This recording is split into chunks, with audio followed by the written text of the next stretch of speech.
Phone tapping వ్యవహారంలో కొత్త కోణం వెలుగులోకి వస్తుంది. Real estate, pharma company, software company యజమానుల ఫోన్లు ట్యాప్ చేశారు ప్రవీణ్ రావు. అయితే ఇక ప్రతిపక్ష నేతలతో కూడా అటు రాజకీయ వ్యాపారవేత్తలను బెదిరించారు ప్రణీత్ రావు గ్యాంగ్. అయితే వ్యాపారవేత్తల వాయిస్లను వారికే వినిపించి బెదిరింపులకు పాల్పడిన వైనం అయితే మనకు స్పష్టంగా కనిపిస్తోంది.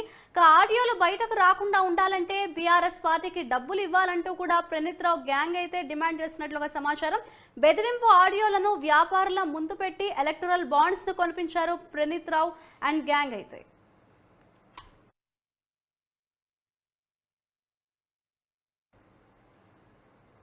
ప్రణీత్ రావు ఫోన్ ట్యాపింగ్ వ్యవహారంలో కొత్త కోణం వెలుగులోకి వస్తుంది. ఇదే అంశానికి సంబంధించిన మరింత సమాచారాన్ని మా క్రైమ్ బ్యూరో చీఫ్ కృష్ణ అందిస్తారు. కృష్ణ, చెప్పండి. ఓవైపు రాజకీయ నేతలు కొంతమంది నేతల్ని అని పక్కన పెడితే రియల్ ఎస్టేట్ కావచ్చు, ఫార్మా కంపెనీ, సాఫ్ట్వేర్ కంపెనీల యజమానుల ఫోన్లను కూడా ట్యాప్ చేసిన వైనం అయితే వెలుగులోకి వస్తుంది. దీనికి సంబంధించిన లేటెస్ట్ అప్డేట్స్ ఏ విధంగా ఉన్నాయి?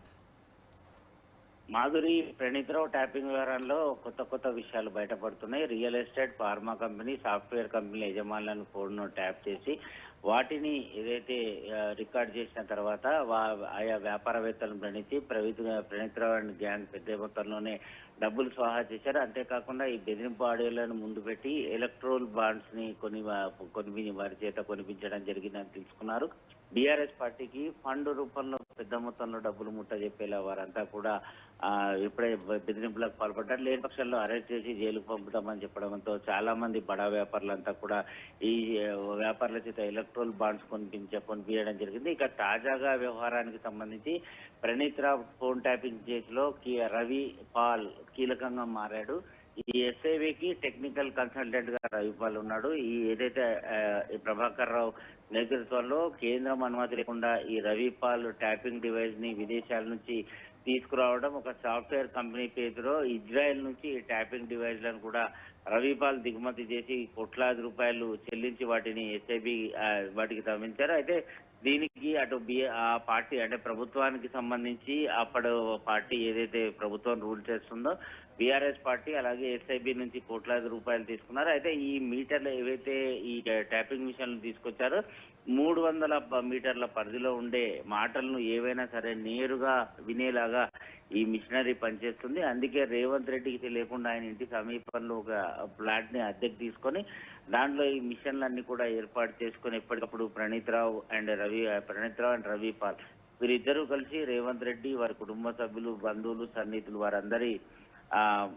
వారందరివి కూడా ఫోన్లు ట్యాపింగ్ చేసినట్లుగా కూడా తెలుస్తుంది. ఇప్పుడు రవిపాల్ ని విచారించేందుకు పోలీసులు రంగం సిద్ధం చేశారు. అయితే కృష్ణ, ఈ ట్యాపింగ్ వ్యవహారంలో కీలక పాత్ర రవిపాల్ అయితే వ్యవహరించినట్లుగా మీరు చెప్తున్నారు. అసలు ఈ రవిపాల్ ఎవరు, దీనికి సంబంధించిన అప్డేట్స్ ఏమైనా తెలుస్తున్నాయంటారా మనకి?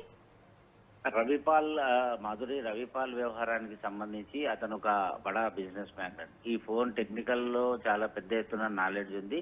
బీఆర్ఎస్ పార్టీకి సంబంధించి ఒక బడా కీలక నేత. ఆయనని ప్రభాకర్ రావుకి జత చేయడం, ప్రభాకర్ రావు, రవిపాల్ వీరిద్దరూ కలిసి పక్కా ప్లాన్ అనేది ఒకటి రూపొందించారు. అందులో భాగంగానే ఇజ్రాయెల్ నుంచి ట్యాపింగ్ డివైస్లను ఒక సాఫ్ట్వేర్ కంపెనీ పేరు మీద రవిపాల్ ఏదో ఒక సాఫ్ట్వేర్ కంపెనీ పెడుతున్నట్టు దాని పేరు మీద ఈ ట్యాపింగ్ మిషన్లను తీసుకురావడం. ఆ ట్యాపింగ్ మిషన్లు కేవలం ఫోన్ సంభాషణలే కాకుండా 300 మీటర్ల దూరంలో ఉంటే ఆ వ్యక్తి ఏం మాట్లాడినా కూడా తన ఫోన్ లో సులువుగా వినేటట్టు దాన్ని రికార్డింగ్ చేసుకునే ఆప్షన్ ఉంటుంది. అందుకే రేవంత్ రెడ్డి ఇంటికి సమీపంలోనే ఒక ఇంటిని అద్దెకు తీసుకొని దాంట్లో చిన్న సైజు సాఫ్ట్వేర్ కంపెనీ ఏర్పాటు చేస్తున్నట్లుగా నమ్మించి ఆ ఇంటి యజమానిని అందులో ఈ రికార్డింగ్ మిషన్స్ అన్ని పెట్టి ఎప్పటికప్పుడు ఆ విషయాలన్నింటినీ కూడా వారి కుటుంబ సభ్యులు, బంధువుల విషయాలన్నీ కూడా తెలుసుకొని వాటిని బీఆర్ఎస్ పార్టీకి బడానే కీలక నేతకి సమాచారం అందించడం, దాని ద్వారా ఏదైతే డబ్బులు అంటే ఏదైతే పార్టీ వ్యవహారంలో మారాలనుకున్నా, పార్టీలో చేరాలనుకున్నా, ఎవరైనా వ్యాపారస్తులు కలిసినా వారందరినీ టాస్క్ ఫోర్స్ మాజీ డీసీపీ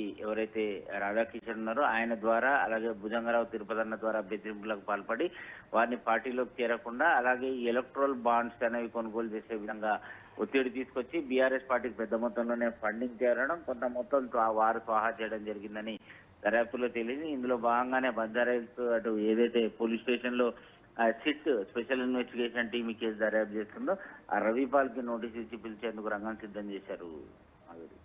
అయితే కృష్ణ, ఎంతమంది వీరి ట్రాప్ లో పడ్డారు, మనకి ఏమైనా అప్డేట్స్ తెలుస్తున్నాయి? అలాగే ఎంత మొత్తంలో ఎలక్టరల్ బాండ్స్ ని కొనిపించారు, దీనికి సంబంధించి పోలీసులు ఏమైనా డీటెయిల్స్ అయితే తెలిపారని అనుకోవచ్చు అంటారా?